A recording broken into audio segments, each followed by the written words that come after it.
Welcome, everyone, to Awaken the Possibilities Podcast. I'm your host, Terry Wildemann, and I'm thrilled to be here today with a fabulous, fabulous guest, Chris Thompson. And before we get in there, I want to wish all of you a phenomenal 2020. This is our first podcast for the year, and it's exciting to have someone like Chris with us because he's going to be sharing some very different but very clear and wonderful insights to help us get our 2020 to where we want it to be. So a little bit about Chris. Chris has worked as a lawyer, an economist, a sinologist, which I'm going to ask you to explain in a little bit because I don't think a lot of people really know what that is, and more recently as a psychotherapist, course leader, writer, and director of think tanks in Scotland and New Mexico. Welcome to the show, Chris. I'm so glad that you're here. Many thanks indeed, Terry. It's nice to be here. So what is a sinologist? Sinologist is someone who studies China. China? The background is in the 60s, I did a degree in Chinese and economics. And after a short spell working in a bank, the Bank of England, I decided to go back, or rather I was persuaded to go back to university to do my doctorate. And I did it in the development of scientific Chinese. If you don't know what that means, it means the vocabulary in Chinese for the sciences like chemistry or mathematics or medicine. Okay? Wow. So that's what I did. So in that sense, I'm a sinologist. Excellent. Wow, that's really cool. That is, I haven't had anybody on any of my shows. This is my third podcast series who has had anything to do with China or the study of China, and here we are. I'm really glad to hear that because it makes it very eclectic. Thank you so much. So one of the things we're going to be talking about today is the cosmos. So when you say the cosmos, Chris, can you tell us what you mean about that? Well, it's just another word, as you know, Terry, for the universe, okay? It's the Greek word for the universe, cosmos, I think spelled with a K. And it's used interchangeably quite often. Many scientists use it. If you remember, Carl Sagan, quite a few years ago, did a big TV series on the cosmos. So scientists are quite accustomed to using the term. But when I use the term, I tend to mean something more than the physical universe, okay? So I tend to mean more than the thing that scientists study. So if the universe has a spiritual dimension or dimensions, that's what I mean by the cosmos. So it's both physical and non-physical. It's both material and spiritual. That's my understanding of the cosmos. So knowing that this is a show about business and about life, how do you connect your work with the cosmos and business? Well, it's an interesting question. I'm going to have to think on my feet as I answer, so bear with me, okay? This is not a fully formed answer. So business is business, and business has to make money and make a profit and all that, okay? Apart from that, business is like everything else in this world. It has to, live in the world as part of the world, and in a way, it has to recognize the rules of the world. What do I mean by that? When I go back to what I just said about the cosmos a moment ago, okay, that it has material and spiritual aspects, I do believe very strongly that the cosmos influences all of us in more ways than we can imagine. Mm-hmm. I'm not just talking about the fact that cosmic rays hit the surface of the planet. I'm not just talking about the fact that we rely on the sun for everything, for our lives. I'm talking about more than that. And I'm not talking specifically about things like astrology. So I don't just mean that, okay? I really do mean that we are children of the cosmos. And that in a way we reflect it, okay? Because we're part of it, in some quite deep sense, we resemble the cosmos. And that means, and this is a strange thing to say, that the cosmos resembles us. Okay? Of course it does. No, I agree with you. And of course, 100%. that's a big discussion, and we could spend a year and a day just talking about that alone. I realize that. So all I'm saying is, it's a bit like climate change, okay? So to be fair to business, most companies have woken up to the fact that the climate is changing dangerously, okay? So that's now on everyone's agenda. It's taken time, but it's finally happened. So climate change may be the most important issue of our time.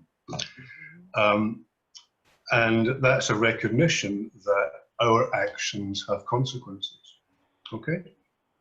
And if you apply that to business, I'm stating the obvious, but I think it's worth stating that all businesses' actions have consequences. The wise people in business, the good business leaders, they know that. They're very familiar with that. You don't have to tell them that. But there are many people in business who still really haven't grasped that fact, that everything they do has consequences, okay? Not just on the people who work for them, not just on their customers and clients, but on the whole world around them. In the case of very big businesses like Exxon, that's very obvious. The case of Google, for example, or Facebook is equally obvious, okay? But it applies to any business, regardless of its size, regardless of its nature. It has consequences, okay? So when I use the term cosmos, I'm kind of extrapolating out, if you like, that everything we do affects the cosmos, okay? And that bounces back on us, that reflects back on us. And all I'm saying to you is the more aware we are of that fact, that the universe is reflexive, it kind of reflects back on us, I think the more useful and, how can I put it, harmonious our lives will be. I don't like to preach. I don't like to preach, and I may have come across as preaching, but I do believe that. Okay, so knowing that, and climate change is a huge, huge, huge topic. Knowing, and I'm going to play devil's advocate here, especially where the cosmos is concerned and climate change. How much of this, yes, we have contributed, yes, there are consequences based on the things that we have done, but how much of it also is a natural evolution of our Earth warming? I mean, we are contributing to it, there's no doubt about it, but how much of it is also a natural cycle, and how does that play in with the cosmos? The short answer is no one really knows the answer to that question. Okay? Right. It's very difficult to separate out the effect we're having, the human race, from natural cycles, okay? And people who don't like to accept climate change, they tend to adopt that argument. But regardless of that, regardless of the fact that we can't be sure of that, it's still very clear that we're making a big impact on the planet. Yes, we are. And the climate. It's not just the climate.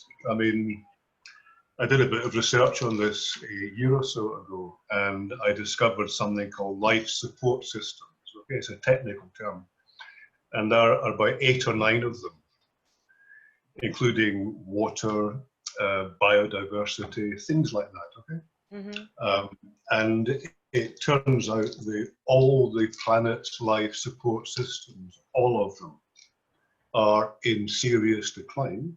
And just to complete that sentence, they're in serious decline because of human activity. Because of what? So Can you say that again, please? Human activity, Our normal daily activity. This isn't about we human beings doing something special to destroy the planet. This is our normal daily lives that are causing this. So if you drive a car, you're going to cause some problems, okay? If you fly in a plane, you're going to cause some problems. If you have air conditioning, for example, or central heating, you're going to cause some problems, okay? At an individual level, it's not very much. Of course it's not. But at a collective level, it is very large indeed. That's not to say that's not to say we can solve that easily. It's not to say that people will suddenly give up their car or suddenly give up flying or air conditioning. They won't. Okay, they won't. But at least there's a widespread recognition that something big has to change. Got it. So I'm curious, Chris. You say that you're director of a think tank in Scotland and in New Mexico. Can you tell us more about the think tank, please? That was a long time ago. So the first one was in Scotland, and it was set up about 20 years ago at a moment when Scotland regained some self-control. Okay, so the Scottish Parliament reopened after a gap of about 300 years. That was in 1999. It was called devolution. So some powers were repatriated to Scotland. It's a bit like the system in the USA where each state has its own powers, okay? Quite apart from the federal power. And because this was being set up, because a new parliament was being set up, someone said we ought to have a think tank so we can think about the ideas for this new Scotland, primarily in economics, in business, in healthcare and education. And I was recruited, I was headhunted out of London to go and be a director of that think tank. Brilliant. It lasted a few years and it coincided with my traveling, and I ended up doing more or less the same in a little place called Santa Fe in New Mexico in about 2002, 2003. But the idea, just in case you wonder, a think tank is basically a place where you do blue sky thinking. You have the luxury of being able to think as widely, as deeply as possible, okay, about the big issues of the day. Now I'm curious, in these think tanks, and this is about, the show's about awakening the possibilities. One of the things that I talk about is more businesses are sunk because they don't see what's underneath the iceberg. They only see the top of the iceberg. The bottom part of the iceberg is basically, from the neck down. Okay, it's our consciousness, it's our energy. We don't listen to our bodies, the aches and the pains that are going on. We're from here up. This is what's seen above the water. This is the practical, tactical, and logical stuff. So in these think tanks, do they include the bottom part of the iceberg, or is it just from the head up? I'll give an example. The answer is yes. I'll give an example. So at that time, one of the buzzwords, which was fairly fresh at the time, 20 years ago, was sustainable development or sustainable economic growth. Okay? Okay. And to be fair, businesses tried to move in that direction. They set up something called corporate social responsibility. I think in the USA it's called business and social responsibility. It's the same idea, okay? Okay. However, it was no surprise that in many cases it ended up as a box-ticking exercise. Okay? So, have you planted trees? Do you recycle your waste? This kind of thing, all right? Which is fair enough. There's nothing wrong with that. And anything is better than nothing. Yeah. But as you implied a moment ago, they tended to ignore the big things, the huge, deep things, okay, that were really causing the problems, like their private jets, like the fact that they paid themselves 300 times more than their lowest paid employees, okay? Things like that. In fact, I would say, Terry, that there were some taboo subjects, off-limit subjects, that simply couldn't be discussed. One was called campaign finance. I know it's called campaign finance in the States. In other countries, it's called bribery, okay? Okay. Seriously, another taboo topic in this context was tax avoidance, okay? How to pay as little tax as possible, which was strange because the very same companies thought of themselves as good corporate citizens, okay? And yet, you and I both know that the good citizen pays their fair share and contributes to society. And yet these good corporate citizens, in quotation marks, were doing their best to avoid paying their fair share. So there was a lot of contradictions going on. But yes, to summarize what you've prompted me to respond to, I mean, a lot of stuff beneath the surface of the iceberg was simply not being addressed. And to some extent, that's still true. I was just going to say, that was my next question. Do you think it's still true? And you just confirmed that. And I do believe it's true. I think sometimes we want to do the right thing, yet other things get in the way of our doing the right thing. And it can truly compromise where it is we want to go. And it makes me sad because when it comes to integrity and authenticity, it's really important that we take care of the people who are in our world, both in our business and our lives. And oftentimes, all the things you talk about, that's not what they're doing. And it makes me sad because to me, that's not good leadership. That's poor leadership.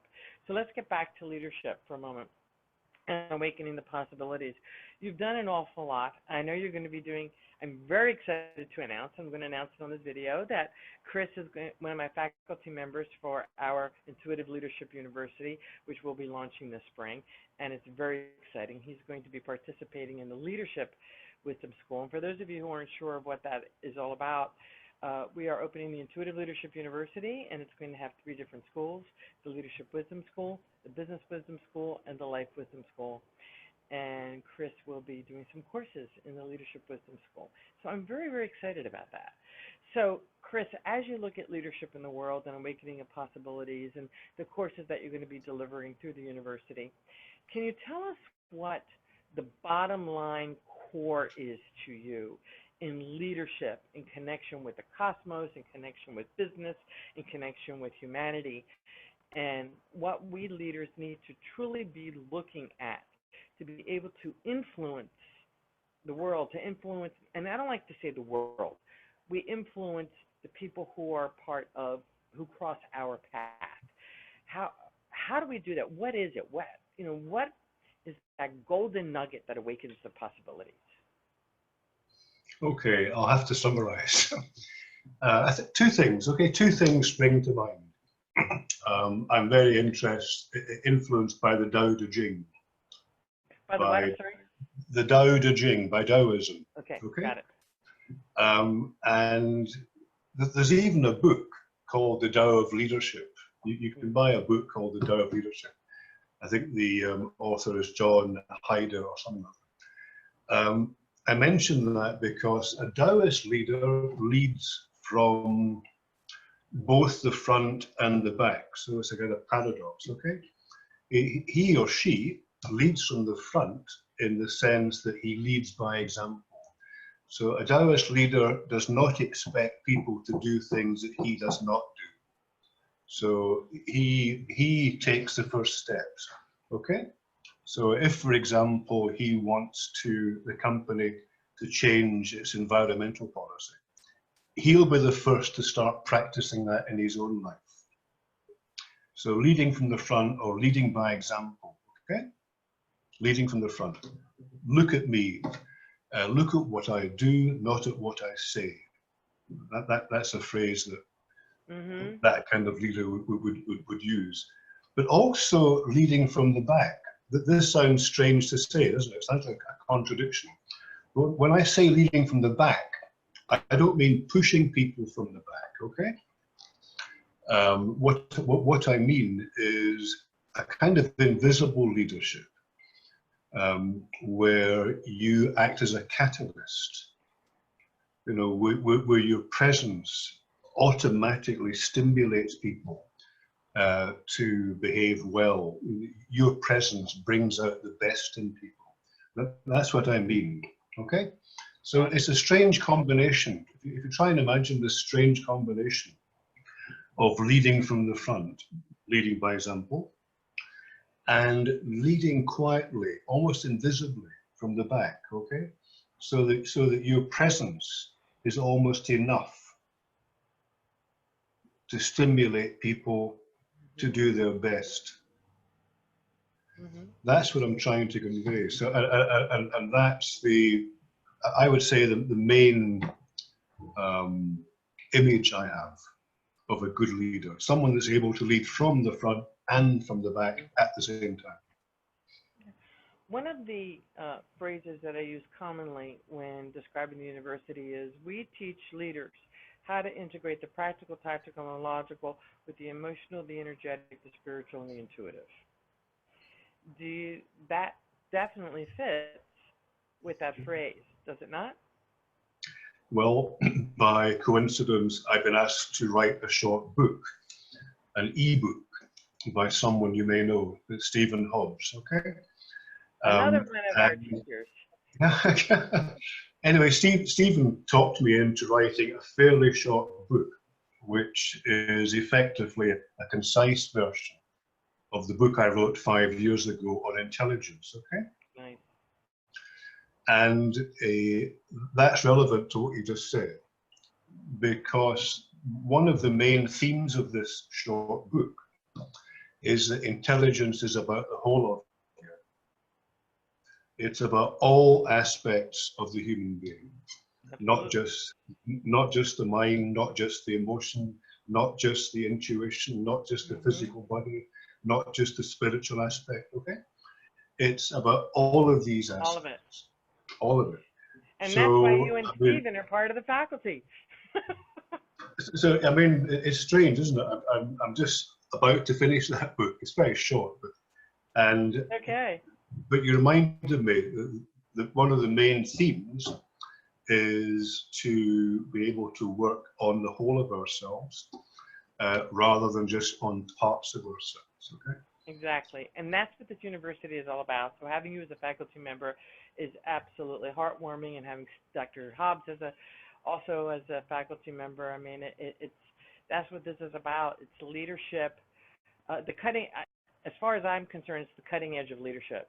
It's really creating leaders that are completely, that get it, that it's whole leadership. It's not just what's up here. And it's really important that we do that in this day and age, that we use all of our gifts, all of our senses, all of our tools, everything that we have at our disposal to be able to influence upcoming generations to be the best that they can be, because the world is changing, and we need to provide the army perhaps to be able to lead in ways that we can really make a positive difference in the world. Well, Chris, I just want to thank you so much for being here today, because every time I talk with you, it just gets better and better and better, and I get more and more excited about having you on board. And I didn't share with folks that, I'm in Coral Gables, Florida. You can tell from the foliage in the back. I'm in my Coral Gables office, and Chris, you're in Spain. Is it correct? Are you in Spain right now? I'm in the northeastern part of Spain called Catalunya. Catalunya, okay. Catalunya, and the capital, as you may know, is Barcelona. And I'm in the part right up in the north, right up in the mountains, the Pyrenees, right next to the French border.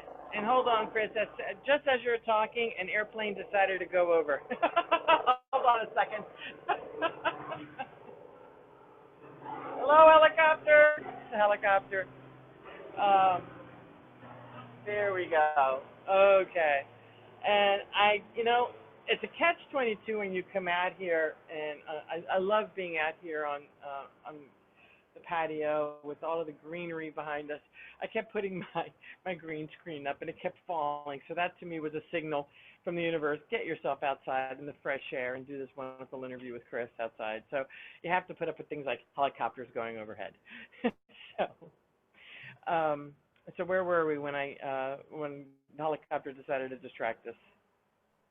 We were talking about the importance of the whole person being whole, Yes. Okay. and bringing the whole of yourself to your life and your work. And I was thinking we need a word for that. There used to be terms in the past like Renaissance man or the chivalrous knight, okay, and these were terms that describe someone who was well-rounded. They were a well-rounded human being. So they were physically competent, they were mentally competent, they were emotionally intelligent, they were spiritually advanced, they were kind, courteous. They were also artistic, because these same people, these warriors, were expected to write poetry and even music. So, I mean, you rarely find that these days. We seem to live in an era of specialization. I often look at animals for sources of inspiration, and to describe the animal that comes to me that fits what you're talking about is the unicorn. It's and here's why. And actually, the logo for the program is the unicorn. So you naturally brought me here. And here's the reason why. First of all, they're a very mystical, magical animal, and this unicorn is a winged unicorn. So if you look at the logo, it's a winged unicorn. And why a winged unicorn? Because when a unicorn has four hoofs on the ground, it is very grounded, and it can see what is happening at eye level. It can see all around it. When it flies up in the air, it can see things from 30,000 feet above. So it has the perspective of being able to see at ground level, see up above, and with that fantastic unicorn being the horn itself being part of the using it as a gift, it's got a mystical quality that allows what does he I forget what the name of the author is. He wrote the book The Corporate Mystic. Oh gosh, his name is right here. And actually, his book is what influenced me to open my leadership center in 2001, from 2001 to 2009. There's this mystical quality, and indeed, you do become the mystic. And I call them the integrated unicorns, because they can really fit. It fits everything that you're talking about. Does that land? It's lovely. I like the Tibetan idea, which I don't know where I heard it, but I think it's Tibetan. They believe very much in having their heads in the clouds, but their feet deep in the mud. Okay, same thing. So they're fully grounded and fully in the heavens at the same time. Absolutely. And so many of one of the things I find with a lot of spiritual teachers who come to me, their heads are in the clouds, but their feet are also up there with them. So I need to bring them down. Very true. And the thing is, they don't want to bring their feet down, because when we bring their feet down, they end up having to really feel, see, do, and realize that they are human, and they need to look at. They don't need to do anything, but it's about feeling in a very different way.